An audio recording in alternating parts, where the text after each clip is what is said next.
Hi friends, welcome to Munira's Kitchen. இன்னைக்கு இந்த கிச்சனில் க்ரீன் பீஸும் பன்னீர் வச்சு ஒரு சப்பாத்திக்கு பரோட்டாக்கெலாம் சாப்பிட்ற மாதிரி ஒரு சைடு ரெசிபி தான் காட்ட போகிறேன்.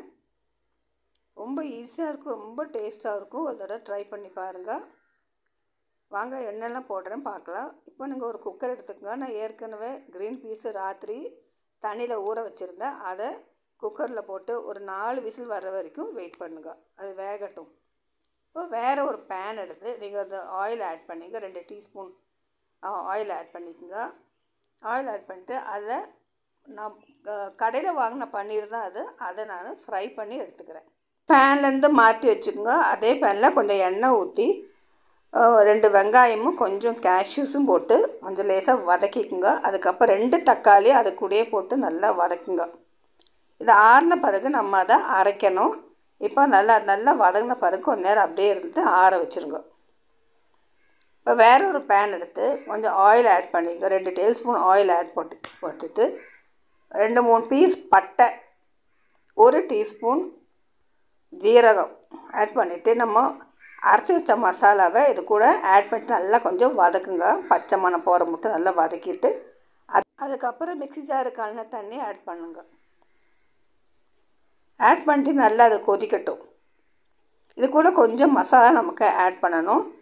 ஒரு 1/2 teaspoon ginger garlic paste add பண்ணிக்கோங்க. அதையும் நல்லா வதக்கிக்கோங்க. அதுக்கு காரத்துக்கு 1 டீஸ்பூன் சில்லி பவுடர், 1 டீஸ்பூன் மல்லிப்பொடியும் ஆட் பண்ணிக்கோங்க.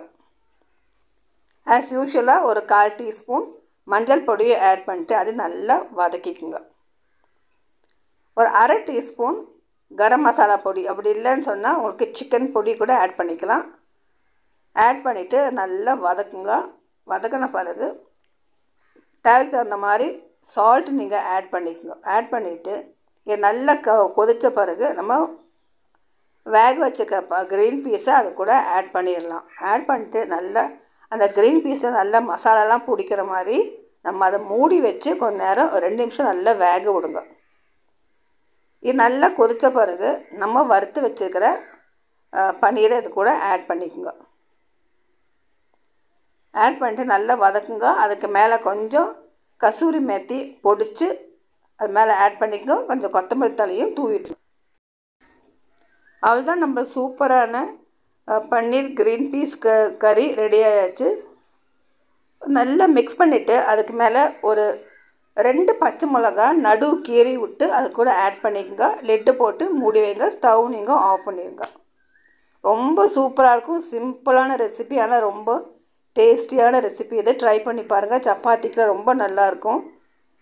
உங்கள் வீடியோ பிடிச்சிருந்தால் லைக் பண்ணுங்கள், ஷேர் பண்ணுங்கள், சப்ஸ்கிரைப் பண்ணுங்கள். புதுசாக பார்க்குறவங்க சப்ஸ்கிரைப் பண்ணிவிட்டு பக்கத்தில் இருக்கிற பெல் ஐக்கானை நீங்கள் ப்ரெஸ் பண்ணிங்கன்னா நான் போடுற எல்லா வீடியோஸும் உங்களுக்கு நோட்டிஃபிகேஷன் எடுத்து வரும்.